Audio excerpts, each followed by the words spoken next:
এবাৰ এখন জংঘলত এডাল অজগৰ সাপে বাস কৰিছিল। বহুদিনলৈ একো খাবলৈ নাপাই সি বৰ কষ্টত দিন কটাইছিল। এদিন সেই জংঘলৰ ৰাস্তাৰে এগৰাকী মহিলা গৈ থাকোঁতে সেই অজগৰ সাপডাল দেখিলে। সাপডাল কষ্টত থকা দেখি মহিলাগৰাকীৰ মনত দয়া ভাৱ উপজিলে আৰু সাপডালক ঘৰলৈ লৈ আহিলে আৰু ঘৰতে তাৰ বিভিন্ন ধৰণে খোৱাৰ যোগান ধৰিলে। লাহে লাহে সি বেছ স্বাস্থ্যৱান হৈ উঠিল। অজগৰ সাপডাল 4 মিটাৰ দীঘল আছিল। এনেকৈ দিন পাৰ হৈছিল। এদিন মহিলাগৰাকীয়ে লক্ষ্য কৰিলে যে অজগৰ সাপডালে খোৱা বোৱা বন্ধ কৰিছে। যিমান যত্ন কৰি তাৰ ওচৰত আহাৰ দিলেও সি নাখায়। এনেকৈ প্ৰায় 7 দিনমান পাৰ হ'ল, কিন্তু অজগৰডালে তেতিয়াও একো খোৱা নাছিল। অজগৰৰ এনে অৱস্থা দেখি মহিলাগৰাকী বৰ দুশ্চিন্তাত পৰিল। তেওঁ ওচৰে পাজৰে থকা মানুহকো সুধিলে, কিন্তু কাৰো পৰা একো উপায় বিচাৰি নাপালে। এদিন মহিলাগৰাকীৰ গিৰিয়েকে ক'লে, এইবোৰ জংগলী বস্তু জংঘলতে থাকিবলৈ দিব লাগে। সি চাগে আমাৰ ঘৰত সেই পৰিৱেশ পোৱা নাই। তেতিয়া মহিলাগৰাকীয়ে ক'লে, কিন্তু আৰম্ভণিতেতো সি খোৱা বোৱা ভালকৈয়ে কৰিছিল। আজি 7 দিনমানৰ পৰাহে তেনেকুৱা হৈছে। তেতিয়া গিৰিয়েকে ক'লে, ব'লা ইয়াক আমি ডক্তৰৰ ওচৰলৈ লৈ যাওঁ। এই বুলি মহিলাগৰাকী আৰু তেওঁৰ গিৰিয়েকে দুয়ো মিলি সাপডালক ডক্তৰৰ ওচৰলৈ লৈ গ'ল। মহিলাগৰাকীয়ে ডক্তৰক সকলো কথা বিৱৰি ক'লে। ডক্তৰে অতি মনোযোগেৰে কথাখিনি শুনি মহিলাগৰাকীক সুধিলে, এই অজগৰ সাপডাল আপোনাৰ লগতে শুৱে নেকি? তেতিয়া মহিলাগৰাকীয়ে ক'লে, হয়, সি মোৰ লগতে শুৱে। জংঘলৰ পৰা অনাৰ পিছত তাক অসুস্থ দেখি মোৰ লগতে ৰাখিছিলোঁ। ৰাতি শোৱাৰ পিছত সি আপোনাৰ গাত ঘঁহাই থাকে নেকি? মহিলাগৰাকীয়ে ক'লে, হয়। তেতিয়া ডক্তৰে সুধিলে, তাৰপিছত সি আপোনাক চাৰিওফালৰ পৰা মেৰিয়াই ধৰে নেকি? ডক্তৰৰ কথাত মহিলাগৰাকী আচৰিত হৈ ক'লে, হয়, তেনেকুৱাই কৰে। তেতিয়া ডক্তৰে ক'লে, ৰাতি শোৱাৰ পিছত সি প্ৰথমতে আপোনাৰ গাত ঘঁহাই থাকে। তাৰপিছত সি আপোনাক চাৰিওফালৰ পৰা মেৰিয়াই ধৰে। সি এটা ডাঙৰ কাম কৰিবলৈ গৈ আছিলে। সি আপোনাৰ জোখমাখ কৰি আছিল। সি আপোনাক আক্ৰমণ কৰাৰ কাৰণে নিজকে প্ৰস্তুত কৰি আছিল। আৰু সি যে আজি 7 দিন ধৰি খোৱা বোৱা কৰা নাই, তাৰ মানে সি তাৰ পেটটো খালী কৰি ৰাখিছে, যাতে আপোনাক গিলাৰ পিছত সহজে হজম কৰিব পাৰে।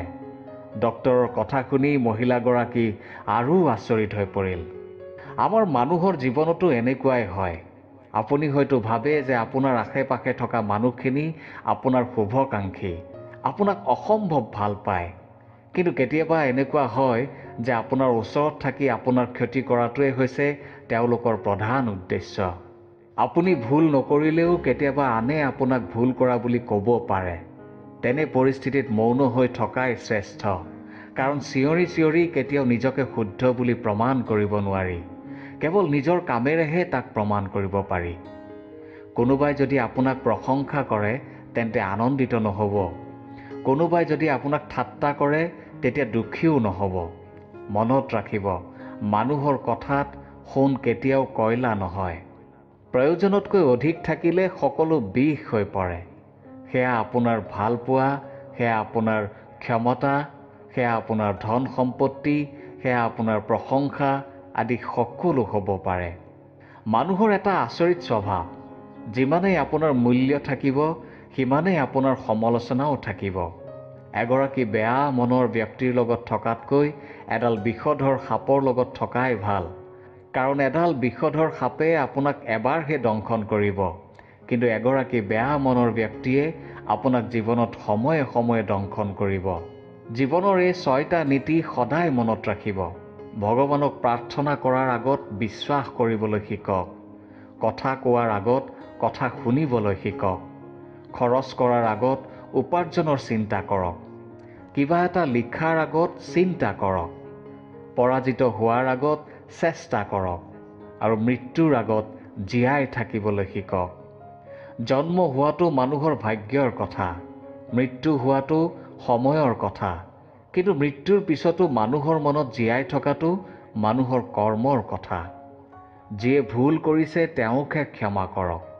যিয়ে বেইমানি কৰিছে তেওঁক নহয়। আপুনি যদি দুখীয়াৰ ঘৰত জন্ম লৈছে তেন্তে তাৰ বাবে আপুনি দায়ী নহয়, আপুনি দোষী নহয়। কিন্তু আপুনি যদি দুখীয়া হৈ মৃত্যুবৰণ কৰে তেন্তে তাৰ বাবে কিন্তু আপুনিয়েই দায়ী, আপুনিয়েই দোষী। লোহা জুইত দিলেহে গম পোৱা যায় যে তাৰ মান কিমান উন্নত। সেইদৰে মানুহৰ ব্যৱহাৰতহে গম পোৱা যায় যে মানুহজনৰ চৰিত্ৰ কেনেকুৱা। যিমান দিনলৈ আপোনাৰ হাত ভৰি ঠিকেই আছে, সিমান দিনলৈ আপুনি কাৰো ওপৰত ভৰসা নকৰিব। সন্মান বস্তুটো আইনাৰ দৰে। যিমান আপুনি দিব সিমান আপুনি ঘূৰাই পাব। যেতিয়া আপুনি কিবা এটা ভাল কৰিব, তেতিয়া আপোনাক লৈ মানুহে হাঁহিব, তাৰ পিছত হিংসা কৰিব, তাৰ পিছত বাধা দিব, আৰু তাৰ পিছত নোৱাৰিলে আপোনাক প্ৰশংসা কৰিব। খাদ্যৰ অভাৱত মানুহৰ কেতিয়াও মৃত্যু নহয়। মৃত্যু হয় কেৱল ভাল পোৱাৰ অভাৱত। বহুত সন্মানিত ব্যক্তিয়ে নিজৰ সন্মান হেৰুৱাই পেলায় নিজৰ চৰিত্ৰৰ কাৰণে, আৰু বহুত নগণ্য ব্যক্তিয়ে সন্মান পায় নিজৰ চৰিত্ৰৰ কাৰণে। জীৱনৰ এটা মুহূৰ্ত যদি অভাৱত নষ্ট হয়, কৌটি কৌটি সোণৰ মুদ্ৰা দিলেও সেয়া ঘূৰাই আনিব নোৱাৰি। কাৰোবাক সমালোচনা কৰা অতি সহজ, কিন্তু কাৰোবাৰ পৰিস্থিতি বুজা অতি কঠিন। জ্ঞানী ব্যক্তিয়ে কোৱাৰ আগত চিন্তা কৰে, তাৰ পিছতহে কয়, কিন্তু মূৰ্খ ব্যক্তিয়ে আগত কয়, তাৰ পিছতহে চিন্তা কৰে। জীৱনত আচলতে কোনেও কাকো পাহৰি নাযায়, মাত্ৰ প্ৰয়োজন শেষ হ'লে আঁতৰিহে যায়। সৎ পথত সদায় খোজ দিব যদিও হয় দেৰি।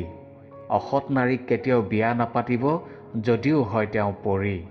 দুখীয়াৰ পৰা যদি ধনী হ'ব খোজে, তেন্তে আপোনাৰ পত্নীক এটা অনুৰোধ কৰিব, যাতে আপোনাৰ অনুপস্থিতিত আপোনাৰ পত্নীয়ে আপোনাৰ সম্পদ কাকো নিদিয়ে। কাৰণ কিমান টকা আপুনি উপাৰ্জন কৰিলে সেয়া ডাঙৰ কথা নহয়। ডাঙৰ কথাটো হ'ল দিনৰ শেষত আপুনি কিমান সঞ্চয় কৰিব পাৰিলে। এই 10জন মানুহক সদায় মনত ৰাখিব আৰু জীৱনত কেতিয়াও সংগ নিদিব। যি মানুহ আত্মকেন্দ্ৰিক, যি মানুহ অহংকাৰী, যি মানুহে সঘনাই মিছাৰ আশ্ৰয় লয়, নিচাজাতীয় বস্তুৰ প্ৰতি আসক্ত যি মানুহ, ব্যভিচাৰী মানুহ, বেছি কথা কোৱা মানুহ, আই নুবুজি ব্যয় কৰা মানুহ, পৰৰ নিন্দা কৰা মানুহ, যিকোনো সময়ত কেৱল আনৰ বেয়া চিন্তা কৰা মানুহ, দুৰ্বলীৰ ওপৰত ক্ষমতাৰ পৰিচয় দিয়া মানুহ। জীৱনত এইকেইটা বস্তু সদায় মনত ৰাখিব। এইকেইটা বস্তুৱে মানুহৰ সকলো নষ্ট কৰে। বেছি কথাই মুখ নষ্ট কৰে, বেছি আদৰে সন্তান নষ্ট কৰে, বেছি লোভে জীৱন নষ্ট কৰে, বেছি নিমখে তৰকাৰী নষ্ট কৰে, অতি অহংকাৰে মানুহ নষ্ট কৰে, বেছি সন্দেহে সম্বন্ধ নষ্ট কৰে। আনৰ চৰিত্ৰ সেইজনেহে বিচাৰ কৰে যাৰ নিজৰ চৰিত্ৰৰ ঠিকেই নাথাকে। এবাৰ এজন পূজাৰী পূজা পাঠ কৰাৰ বাবে এজন ৰজাৰ ৰাজসভাত উপস্থিত হ'ল। পূজা পাঠ সমাপ্ত হোৱাৰ পিছত ৰজাই পূজাৰীক 3টা প্ৰশ্ন সুধিলে আৰু ক'লে, এই প্ৰশ্ন 3টাৰ উত্তৰ মোক লাগে। প্ৰথম প্ৰশ্নটো হ'ল, ভগৱানক কেনেকৈ পোৱা যায়? দ্বিতীয় প্ৰশ্নটো হ'ল, ভগৱানে কিমান দূৰলৈ চাব পাৰে? আৰু তৃতীয় প্ৰশ্নটো হ'ল, ভগৱানে কি কৰে? তেতিয়া পূজাৰীয়ে ৰজাক ক'লে, হে মহাৰাজ, মই আপোনাক এই প্ৰশ্নকেইটাৰ উত্তৰ অলপ ভাবি চিন্তি ক'ম। আপুনি মোক অলপ সময় দিয়ক। তেতিয়া ৰজাই ক'লে, ঠিক আছে, আপুনি মোক এমাহৰ ভিতৰত এই প্ৰশ্নকেইটাৰ উত্তৰ দিব বুলি আশা কৰিলোঁ। কিছু সময় পিছত পূজাৰী ঘৰলৈ আহিলে আৰু ঘৰতে প্ৰশ্নকেইটাৰ উত্তৰ উলিয়াবলৈ যত্ন কৰিলে, কিন্তু তেওঁ সঠিক উত্তৰ বিচাৰি পোৱা নাছিল। শেষত পূজাৰীয়ে তেওঁৰ পত্নীক কথাখিনি ক'লে। তেতিয়া পত্নীয়ে ক'লে, আপুনি অলপ ধীৰে স্থিৰে ধ্যান কৰি প্ৰশ্নকেইটাৰ কথা চিন্তা কৰক। চাব, নিশ্চয় ইয়াৰ উত্তৰ ওলাব। আৰু এমাহ সময় আছে যেতিয়া আপুনি অধৈৰ্য নহ'ব। পূজাৰীৰ পত্নী বহুতেই ভগৱান বিশ্বাসী আছিল। পূজাৰী আৰু পূজাৰীৰ পত্নীয়ে কিবা এটা বিষয়ত কথা পাতি চিন্তিত হৈ থকা দেখি তেওঁলোকৰ পুত্ৰই সুধিলে, মা, কি হৈছে? আপোনালোকে কিবা এটা কথা বৰকৈ চিন্তা কৰি থকা যেন লাগিছে। মোকো কওকচোন, কিজানি মই অলপ সহায় কৰিব পাৰোঁৱেই। পূজাৰীৰ পুত্ৰ বৰ বিদ্বান আৰু বুদ্ধিমান আছিল। পূজাৰীয়ে সকলো কথা পুতেকক বিৱৰি ক'লে। তেতিয়া পুতেকে ক'লে, আপোনালোকে মিছাতেই চিন্তা কৰি আছে। এয়াতো অতি সহজ। হে পিতা, আপুনি মোক ৰজাৰ ওচৰলৈ লৈ যাব। মই নিজেই ৰজাৰ এই প্ৰশ্নৰ উত্তৰ দিম। এতিয়া আপুনি নিশ্চিন্ত মনে থাকক। পুত্ৰৰ পৰা এনে আশ্বাস পাই পূজাৰী আৰু পূজাৰীৰ পত্নীয়ে মনতে অলপ সকাহ পালে। এনেকৈ দিন পাৰ হ'ল, এমাহ হ'বৰ হ'ল। সেইদিনা পূজাৰীয়ে পুত্ৰক লগত লৈ ৰজাই ৰাজসভাত উপস্থিত হ'ল। ৰাজসভাত উপস্থিত হোৱাত ৰজাই পূজাৰীক সুধিলে, হে পূজাৰী, এতিয়া কওক মই সোধা প্ৰশ্নকেইটাৰ উত্তৰ। তেতিয়া বিনম্ৰ সুৰে পূজাৰীয়ে ক'লে, হে মহাৰাজ, আপোনাৰ অনুমতি পালে মোৰ পুত্ৰই আপোনাৰ প্ৰশ্নকেইটাৰ উত্তৰ দিব বিচাৰিছে। তেতিয়া ৰজাই ক'লে, ঠিক আছে, প্ৰশ্নকেইটাৰ উত্তৰ আপুনিও দিব পাৰে বা আপোনাৰ পুত্ৰই দিব পাৰে, তাত মোৰ কোনো আপত্তি নাই।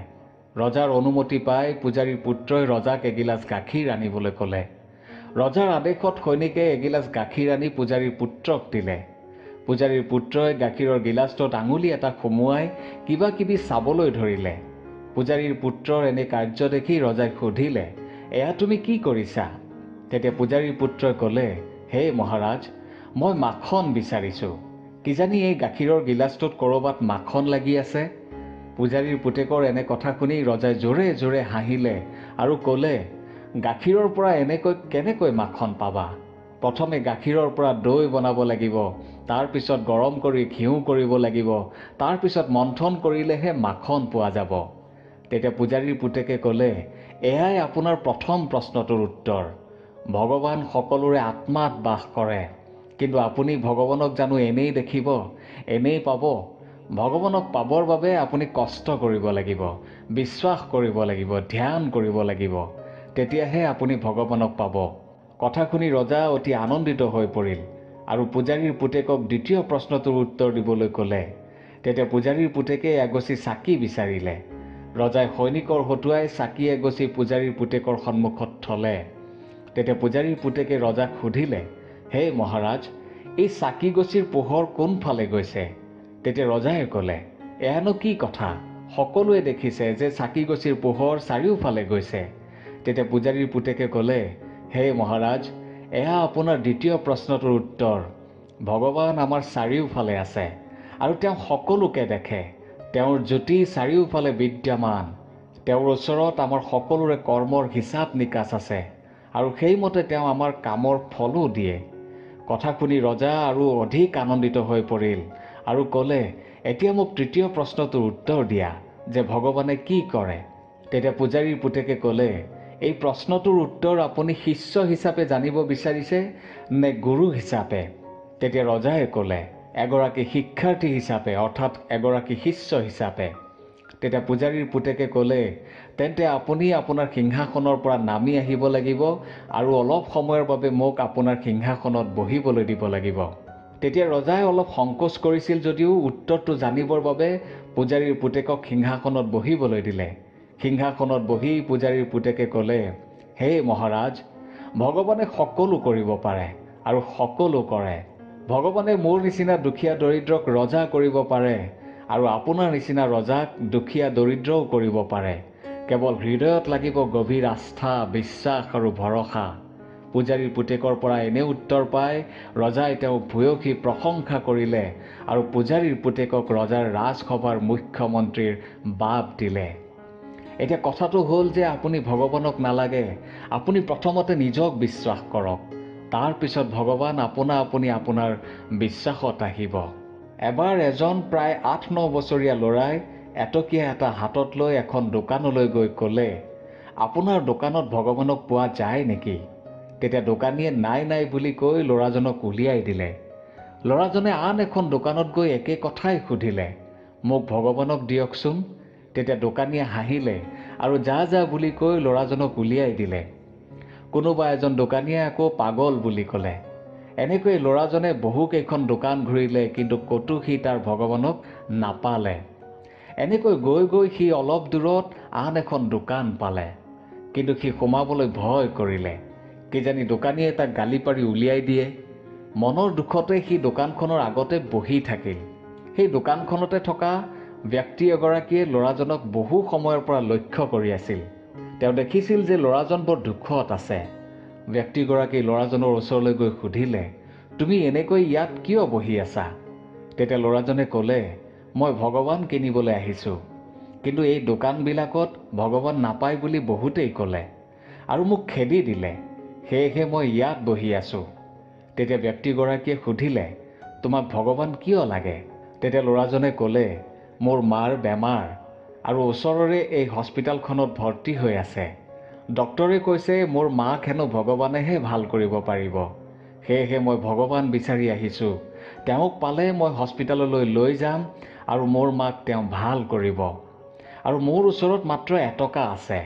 তেতিয়া ব্যক্তিগৰাকীয়ে ক'লে, ঠিক আছে, মই তোমাৰ ভগৱানক আনি দিম, তুমি মোৰ লগত আহা আৰু এটকাটো মোক দিয়া। এই বুলি ব্যক্তিগৰাকীয়ে ল'ৰাজনক এখন মিঠাইৰ দোকানলৈ লৈ গ'ল আৰু সি যি খাব খোজে সেয়া খাবলৈ দিলে। ল'ৰাজনে নিজৰ ইচ্ছামতে খালে। তাৰপিছত ব্যক্তিগৰাকীয়ে ল'ৰাজনক হস্পিটেলত তাৰ মাকৰ ওচৰত থৈ আহিলে। পিছদিনা ল'ৰাজনৰ মাকৰ অপাৰেশ্যন হ'ল আৰু 2 দিনমানৰ ভিতৰতে তেওঁ সুস্থ হৈ উঠিল। সুস্থ হৈ উঠাৰ পিছত ল'ৰাজনৰ মাকে ডক্টৰক সুধিলে, মোৰ এই অপাৰেশ্যনৰ পইচা পাতি কোনে দিলে? তেতিয়া ডক্টৰে ল'ৰাজনৰ মাকক এখন কাগজ উলিয়াই দিলে আৰু ক'লে, এগৰাকী প্ৰায় 60 বছৰীয়া ভদ্ৰলোক আহিছিল আৰু তেওঁৱে আপোনাৰ চিকিৎসাৰ সকলো খৰচ পাতি দি থৈ গৈছে আৰু এই চিঠিখন আপোনাক দিবলৈ কৈছে। ল'ৰাজনৰ মাকে চিঠিখন পঢ়ি চালে। আপোনাৰ সকলো কাম আপোনাৰ ল'ৰাইহে কৰিছে, মই নিমিত্ত মাত্ৰহে। কাগজখনত মোৰ ফোন নম্বৰটো আছে, কিবা অসুবিধা হ'লে মোক ফোন কৰিব, মই আহি যাম। আপোনাৰ ল'ৰাটোৱে ভগৱান সদৃশ। চিঠিখন পঢ়ি ল'ৰাজনৰ মাকৰ দুগালে দুধাৰি চকু পানী ববলৈ ধৰিলে আৰু পুতেকক খুব জোৰে বুকুৰ মাজত সুমুৱাই ল'লে। প্ৰিয় দৰ্শক, এই সৰু কাহিনী দুটাই আমাকনো কি শিকালে? আমাক এয়াই শিকালে যে আপুনি ভগৱান বিশ্বাস কৰক বা নকৰক, কিন্তু এটা যে অদৃশ্য শক্তি আছে তাক আপুনি বিশ্বাস কৰিবই লাগিব, যাৰ বাবে হয়তো আপুনি এই মুহূৰ্তত মোৰ এই ভিডিঅ'টো চাই আছে। গতিকে সেই অদৃশ্য শক্তিৰ লগতে নিজৰ ওপৰত বিশ্বাস ৰাখক, নিজক ভৰসা কৰক। আপুনি যি বিচাৰিব সেয়াই পাব। ভগৱানে আপোনাক কেতিয়াও বিমুখ নকৰে। বেছি চিন্তা কৰি বহি নাথাকিব, কাৰণ বেছি চিন্তা কৰি বহি থাকিলে আপোনাৰ জীৱনত খেলিমেলিহে লাগিব। গতিকে আগবাঢ়ক ইতিবাচক পজিটিভ চিন্তাৰে, লক্ষ্যস্থান নিশ্চয় পাব।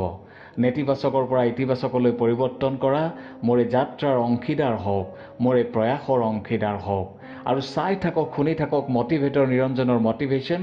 আৰু সদায় সুস্থ থাকক, সুস্থ খাওক, সুস্থ চিন্তা কৰক, নিজৰ লগতে আনৰ লগতে নিজৰ দেশখনকো বচাওক। ধন্যবাদ।